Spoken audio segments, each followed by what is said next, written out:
Welcome back. Hi. Welcome back to Saturday Night Live with Kylie and Jordan. Oh, man. Here for Hold a the good time, sugar. not a long time. It's been a long week. Yes. And we have no outline. I want it on my phone. It's over there. We have no phones and no iPads this week. So buckle up. Yeah, it's going to be... And we have some high news. It's going to be fun. I was going to say it's going to be tasteless, but that's a lie because... It's going to be great. We're just doing a fun little episode this week. Brought Because to you by the Call Her Daddy Sarah J. Maas. Yeah, we need to talk about it. We needed a debrief episode, really, is what this is. We are still, I feel like every day we've like brought it up in some form or fashion. Yeah, everyone I think is still kind of like trying to process. It was like process all the information we didn't get. So true. But are we really surprised? No. I'm not. But I feel like we didn't get a lot of information. We didn't get a lot of answers. Sure. We got a book announcement, so we can't be that unhappy. Oh no, there's I'm so nothing happy. to be unhappy about. Yeah, it was still fun. But it was one of those things where it's like there were so many good questions. And I don't want to compare because I love each author in their own right.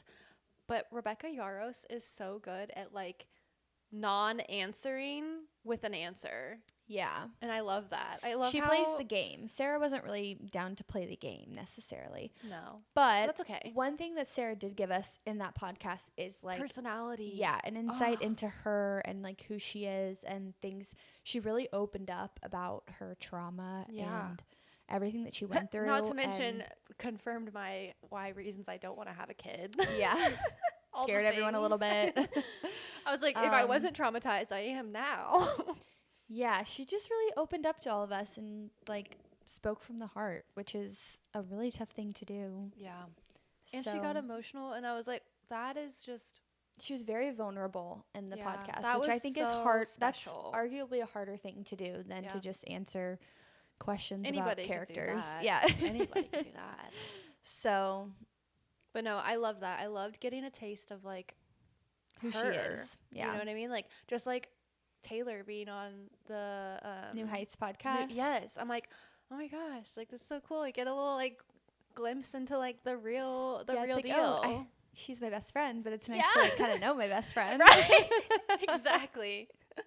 Exactly. Yeah. And now Sarah, us and Sarah, we're just, like that. So. Well, I didn't realize so much of Sarah's like personal experiences were woven into ACOTAR specifically. I knew that Nesta in A Court of Silver Flames, like I knew that was really... Oh, I didn't know that. I hadn't done such a deep dive, so... Yeah, I mean, obviously she opened up a lot about it, but I just knew that she had been dealing with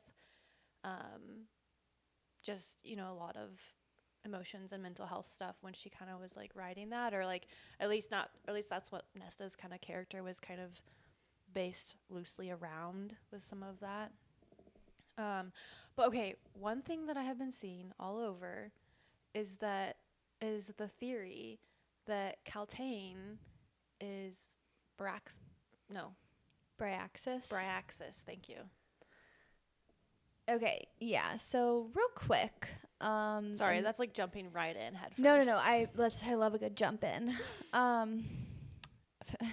Speaking of, did you ever watch that Disney Channel movie, like Jump In? With Corbin Bleu? Oh my gosh, was that not one of the best Disney Channel original movies they ever put out? I really liked that and one. And Keke Palmer is like I know that name, but I'm blanking on a face. Underrated as an individual and a human. Have you ever seen any of her interviews lately?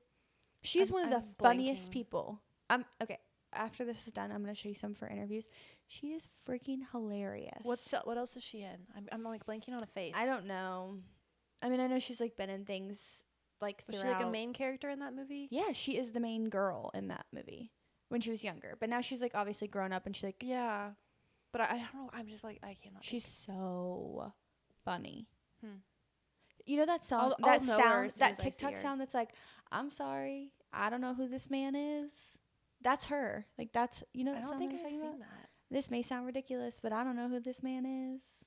Yeah, no, I don't Oh think my I've gosh. Okay, anyway, all of that to be said. We're jumping in. This may sound silly. Can we do a little, who is Bryaxis again? Oh, Fear. Like Cassian's biggest nightmare lives under the library. Oh, that creature. The creature that they released to fight in their war. Okay, great. Yeah. So the creatures that were released. Yeah. Can we talk about this? Now. Yeah, I remember that now. One of them, the Weaver, was that the one that was? There was the Weaver, the Bone Carver, and Bryaxis. Well, the Weaver and the Bone Carver were brother and sister, right? And one of them, was it the Weaver that died? I think so. It was not the Bone Carver. It had to have been the Weaver. I think it was the Weaver. Because one of them died. Bryaxis ran away. Died. And then the Bone Carver, I think he wanted, did he want to go back? He just wanted to, I'm trying to remember what ended up with him. Okay, I forgot that's what, okay, thank you for reminding me. It's been so long since I've read those books. Okay. It's been a minute, yeah. Why, so I've seen that. I've seen everybody saying that Bryaxis is Caltaine. Why does everybody think that? Well, so there's the whole thing that Sarah, like, I guess, at least I and a lot of people that I'm seeing never really knew that there was a gender. It was a girl. Yeah, I've seen that. I didn't know it was a girl either. Yeah, and so now, granted, I did see some comments when I was, like, deep diving into all of this. I saw a couple comments from people that were like, well, I mean, it makes sense that she's a girl. And I don't know if they were, like, saying that as in, like, they knew that or they assumed it because she lived in the library for women who had gone through traumatic experiences, and it was like a library only ran by the Alkalites, like the women, and Rysand had like that. It was like a protected area for them. You kind of remember that? Yeah, I do remember that, and I never put that together. But yeah, when you say it like that, it does make sense. It makes sense that she would be a girl. But then like Caltaine, so there's some specific quotes, and I have to go back and find it. I was literally about to send it to you, and I was like, I'm sure she's seen this. I've seen it like twice now. Should have sent it to you. But it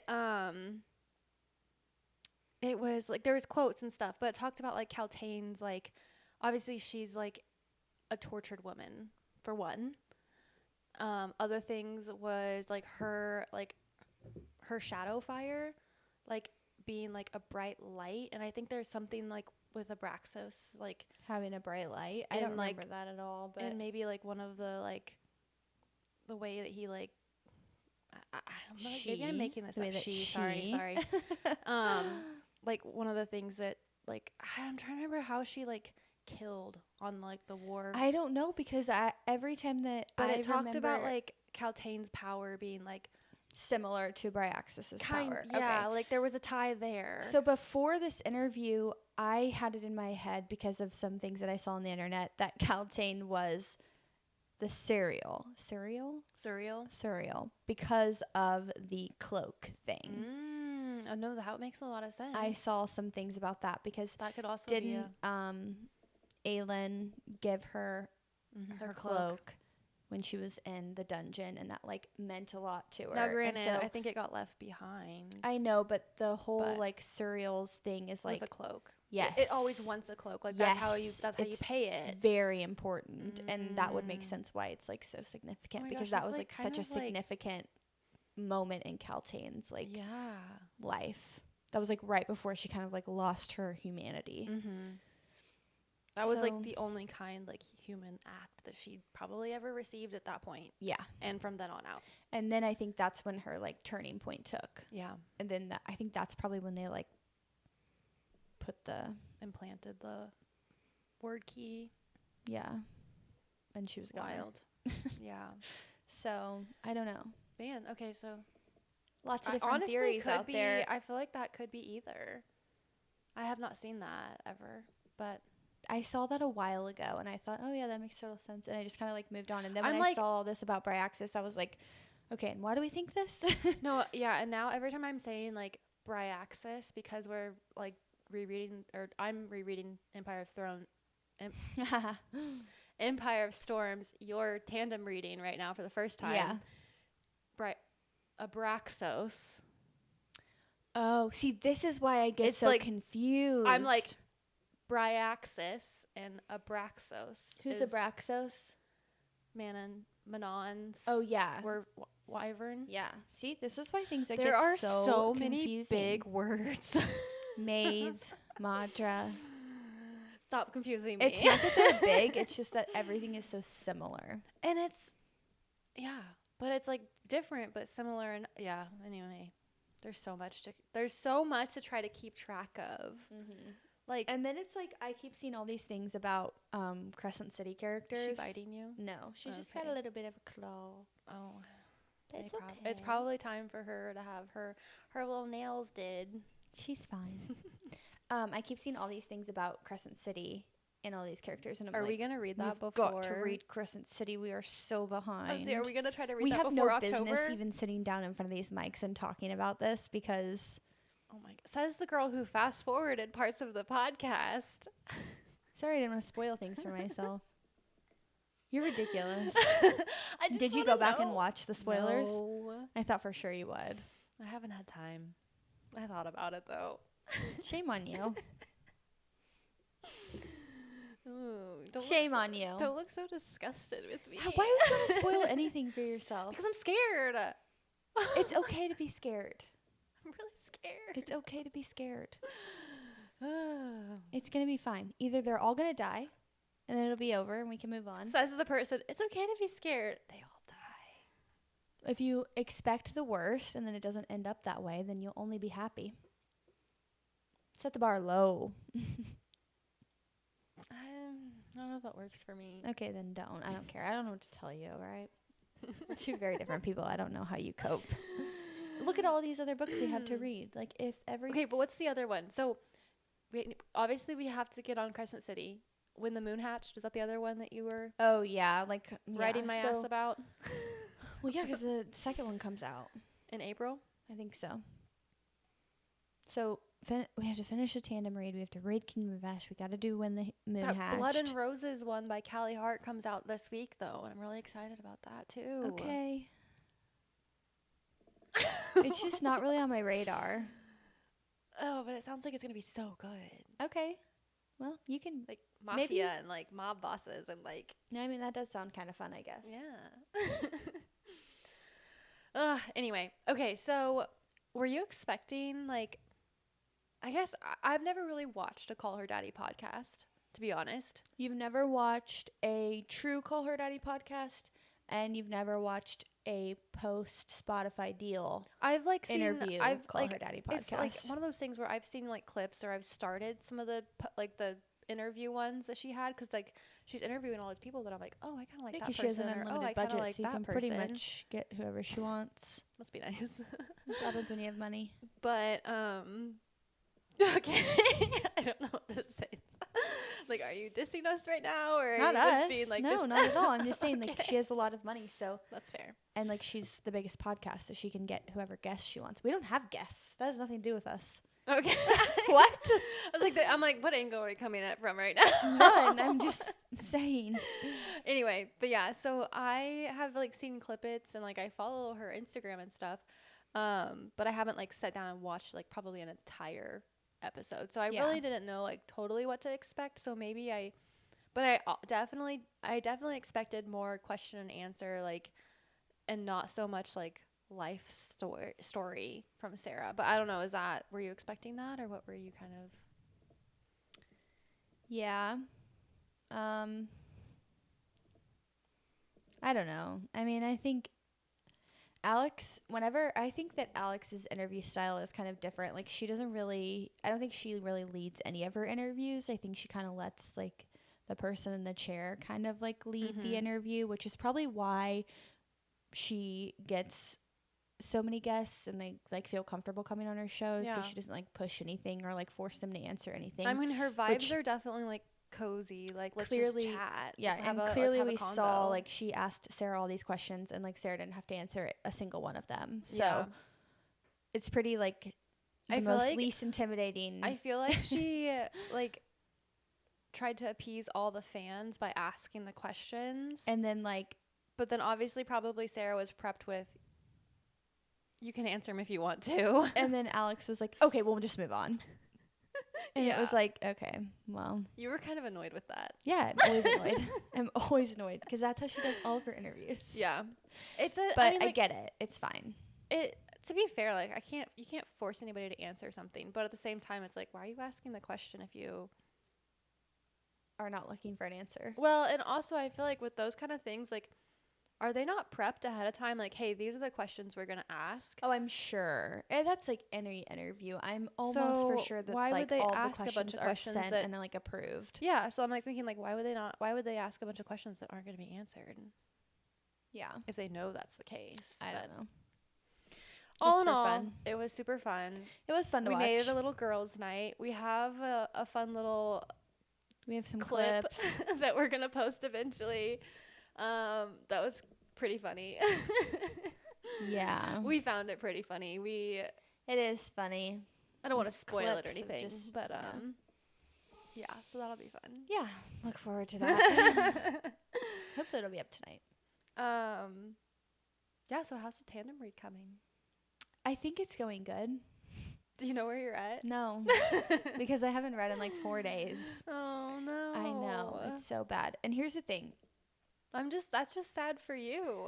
You're probably like anxious to get like back to your people. Well, okay, here's the thing. It's like, it's not that I'm not enjoying so Tower it's of Dawn missing right now because it's in my car because I'm like tabbing.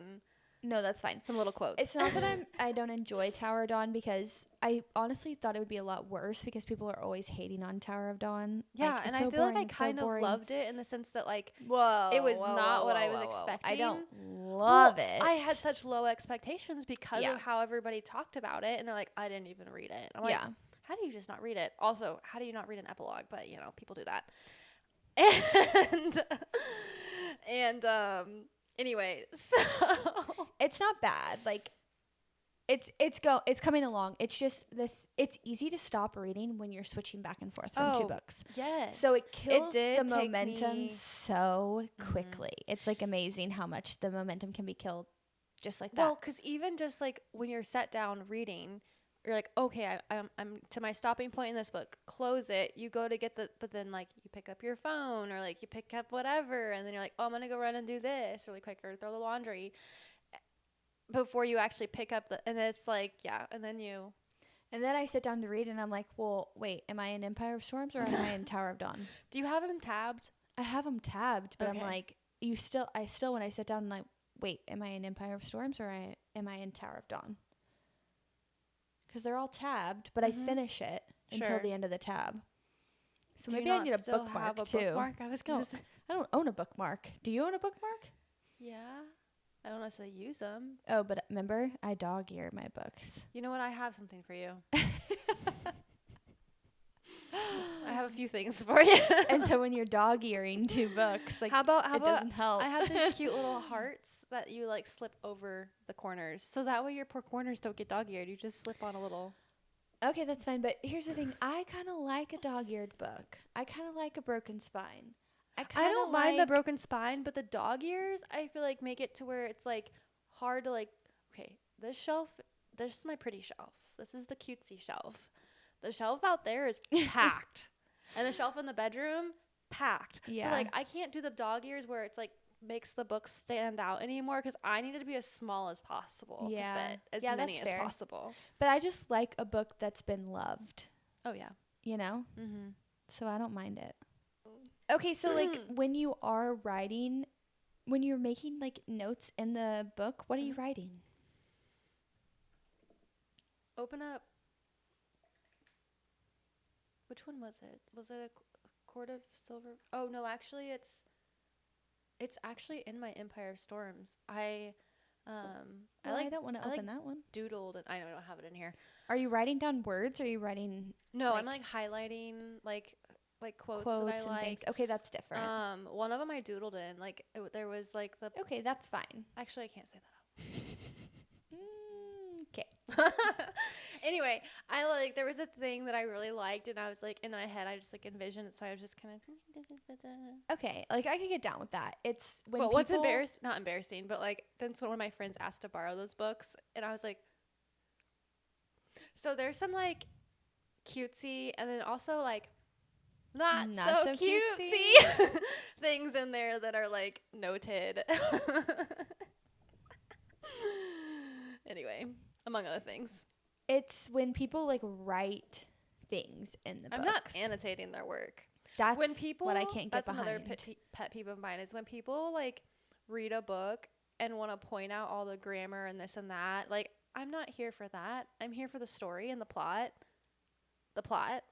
And and I don't care like if okay, I mean granted, is like editing like work like important, and does it like shape the story, like if there's a comma versus a period? Sure, yeah, like it creates tone, right?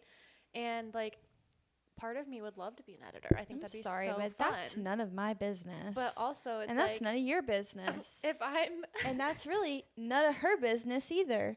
That is her editor's business, and that's the printer's business, and nobody else's. Yeah. So I'm on the mind frame of like, people need to calm down. If you've got time for that, like make it your job, but like I don't care. You don't have to point it out to me.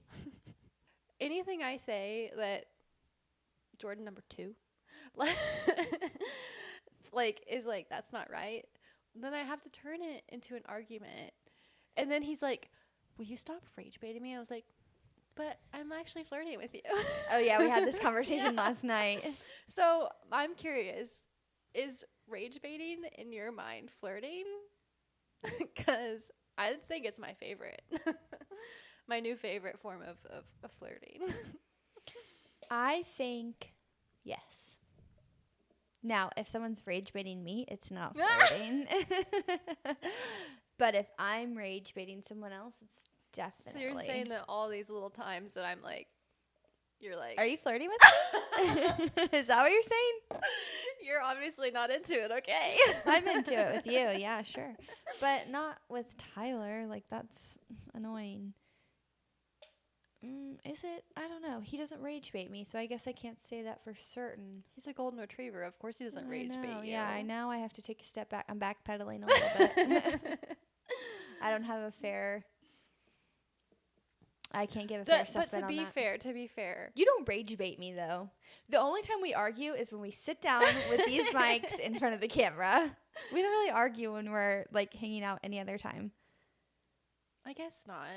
I mean, I gave you crap, though. I mean, even in the car, I was like... About what? What did I say? There's something in the car after we ran into the store to get... Oh, you wouldn't give me your bag. My bag? Your purse. You wouldn't trust me with your purse? Oh, my gosh. She thinks that's arguing. Kelly's, like, the nicest human being. She's like, oh, you don't trust me with your purse. I'm just kidding. Well, because it's not safe. You're putting it at your feet. She's literally driving. You're putting it at your feet. There's so much room in my floorboard. Just give me the bag so I can put it at my feet so that you don't have to, like, endanger us while we're driving. Okay, I was actually worried about my safety. You did not convey that it meant this much to you when we were in the car. It didn't. You're like, oh, I can put your bag down here. And I was like, no, it's fine. And you're like, okay. Okay. And in my head, I'm like, oh my God, she hates me. She doesn't trust me with her purse. She doesn't think I can do it. Literally. That's probably what happened. No. But yeah. No, okay. So back to your point, though. When Jordan, if he tries to, like, rage bait me. Does Jordan try to rage bait you, though? Maybe unintentionally. But I feel like yes. But not to flirt with you. I feel like does he do it just to rage bait you? Yes. Yeah. I feel like it's like when I'm that. already, it's like, I feel like it's a typical man. Like, yeah. You're kind of in a mood. They are trying to, like, you know, get you out of a mood. But, like, they're like, and you're like, because for some reason they think that that's going to make it better. Like a little smack here and a little tap here. And they're like, she's going to be in a great mood about one more tap. Yeah. Oh, she seems annoyed. Let me annoy her a little bit more, and then that'll make her less annoyed. Yeah. They're funny like that. No, they're not funny like that. They're just like that. Okay, that's fair. Well, anyway, back to the tandem read. It's going pretty well, I think. When we said this was going to be a personality podcast, oops. It really bunny trailed. No, it is going well. I'm also listening to the audiobook of A Court of Silver Flames. I don't know if I mentioned Have you not that. finished that? No, I have. It's just been a long time. And okay. kind of like in preparation for the podcast, I started like listening to it, and then I just kind of haven't stopped. I do love it. I truly it's so hard. It's like I liked Nesta just in the sense that gosh, she's just a complicated character. I didn't like her until this book. But yeah, I was like I liked Elaine. I'm hoping we get ooh, this is another good question. I never liked Elaine. Still don't. And that's the thing is I wanted to like her. I liked I liked the idea of her. I liked that she was kind of soft and like, you know, had a green thumb and was like just like very like feminine and like dainty. You know what I mean? Like and before she became Fae, she was like the peacemaker. She was like super sweet and like kind of like, you know, the glue of the sisters because Nesta and Feyre obviously. So I liked that about her. But then now she's just kind of shriveled into this like quiet nothing. Yeah. And I'm kind of like, all right, girl. Like, arguably, I get that she you've kind of lost the most though. Yeah, that is true. Nesta acts like she lost the most. I think Nesta just like internalizes everything as a firstborn I think does. Yeah, she takes responsibility for everything. And like obviously doesn't know how to like what to do with that. She doesn't know how to like categorize, doesn't know how to like deal with the trauma. And apparently she had emotions. She had like an insane amount of trauma. I just was listening, like re-listening to the audiobook, and just recently I got to the part where she was like having a nightmare and her power like flares up, and Reese and Cassian are there, and Reese like goes into her mind and is trying to like, they're trying to get her to wake up and like settle down, and he kind of like walks away from it, and he's like shaken and taken aback by the amount of trauma that she had experienced, because when he went into her mind, it was the dream. The dream that she was having was her experience of going into the cauldron and like being pulled out, and he kind of like got a small glimpse into what she experienced in the cauldron, and he was just like blown away by what she experienced, and said that her trauma was just like unimaginable. Yeah, which is hard for me to like understand, because I don't know, like I don't know that she necessarily like did, because she didn't really have any trauma like other than her dad obviously just like giving up on them, and we don't know what happened to their mom, like obviously growing up without, well I guess, well apparently she's an Iron Teeth witch. Possibly. But wait, didn't it talk about like her mom, the mom died? I don't know. Because remember, I'm pretty sure it didn't talk about how... Oh, yeah, her aunt was like, or her grandmother was mean. And, yeah. Yeah.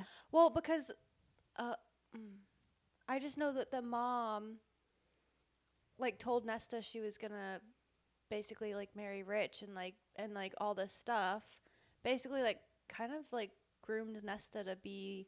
Yeah, explained to her what she needed to do. Yeah. But died when they were very young. But the grandma was kind of, I think the grandma was kind of mean. It seems like I just listened to this part too. And there was some scene about them going to, the grandma taking them to like the mom's grave or something too. I do not remember that. I didn't catch it the first time, but it seems like I just re-listened to that. I don't know, I'll have to fact check that. But yeah, there's so much in all of those books. That book is books. big, and there's a lot that happens. There's a lot of spiciness that happens, so that kind of like, what's your favorite distracts you. Okay, I have two favorite parts. Okay. One of my favorite parts doesn't really happen, but she thinks about it happening. Oh. Do you know what I'm talking about? Is this a table one? No. It's like when she imagines, it's just like a brief little, but you can take that and you can kind of run with it, you know? When she's talking about Azriel and Cassian. Okay, yes. Yes. And I'm like, why didn't we get that, Sarah? Honestly, okay, yes. Now that you're saying that, because that has been something I didn't catch at the first read. Oh, how could you not catch it the first read? Yeah, I don't know. It was one of those things where it's like that was so far out there. This is the very first like spicy series that you ever read. Ever read. Oh, interesting. Okay. So you were probably like this the whole time. Which fun. Yeah. I was like contemplating, do I need to skip this page? Yeah.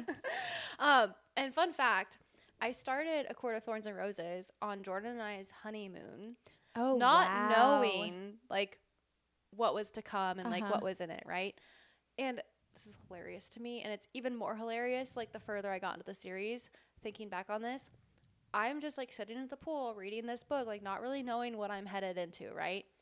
And this like lady swims by. She's probably in her like 50s or 60s. Like so, you know, a little bit older, what you know, but she like stopped. She's like, "Oh my gosh, you're going to love those books." And I was like, "Oh yeah, I'm so excited." Yeah. She's like, "Oh, just wait. They're so good." And I was like, "Oh, this girl knew everything that I was now about looking back, you're like, "Okay. Okay, girl." Yeah, so I love that, and it's hilarious to me still to this day. But well, that was like one little like it was like a thought that she had, or like this little picture that she had. It was so short, like it was just like this one little thing. But I was like, yes. And where is that? So that is why I was so the first read. Then I like started seeing, as you know, your phone picks up on as I'm reading these, and I got through them. Sorry, the hiccups. I started seeing like fan art with like of that just like kind of like hinting at like Cassian, Azriel, and Nesta, and I was like, what's going on here? I know. I was like, man, these people are weird. Yeah. And then I was like, people need to chill out. People need to calm down. Like there was enough going on in that book as it is. Like yeah. And because that would feel just like really random if you didn't catch that did one feel line. like really random. But then when I did an audiobook and kind of re-listened to it, I actually listened to it when I was painting our kitchen cabinets. Oh, that's so funny. Till 2 a.m. But anyway, yeah, and I caught that line a little. I was like, is like, this? Oh wait, this is where it came from. Is this where everybody's getting that and like mad that Sarah didn't give them this? I was like, oh, it's like this actually makes a little bit of sense. Yeah, because it happens early on enough. Second read, I was like, okay, yeah, I want that too. Like, we you know, like it was like, early enough. I know that bonus chapter exists. Like her and Cassian weren't real.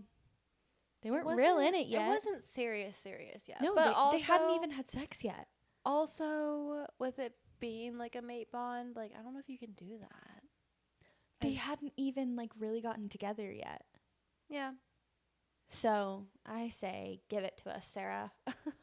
And I also love that people put like Eris and like Azriel together sometimes. Who's Eris? Not Tamlin. Lucian's brother, older brother. Oh, kind of playing the bad guy, good guy. I literally always forget his name. Yeah.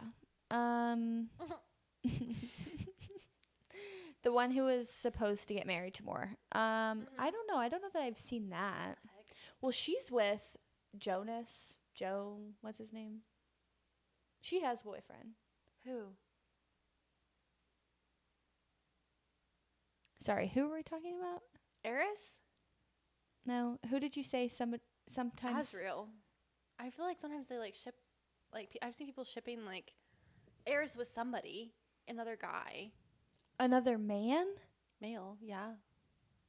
Oh, I've never seen I swear I've seen this. Interesting. Nope, never seen it. Anyway. Who do you think the next book's going to be about? Elaine. Isn't that kind of the path we're on? I mean, I hope so, but then there's also like more. And Azriel, which hopefully like Elaine and Azriel. Okay, my brain is like, there's so many different directions. The whole like chosen mate versus like fated mate, and like Azriel versus Tamlin. Yeah, like not Tamlin, Lucian. I just like I don't even know. Like Lucian's not a bad guy. No, he's not. He's in a predicament. So, like, I want something for him.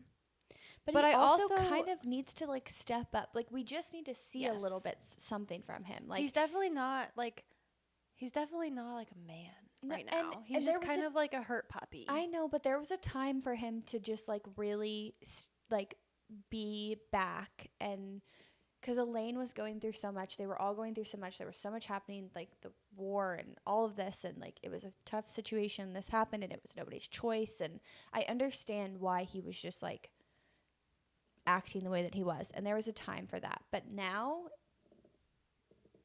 not the time for that anymore. No. Now is the time to step up and to start acting that, like, how, like, he wants to be her mate. Now's the time.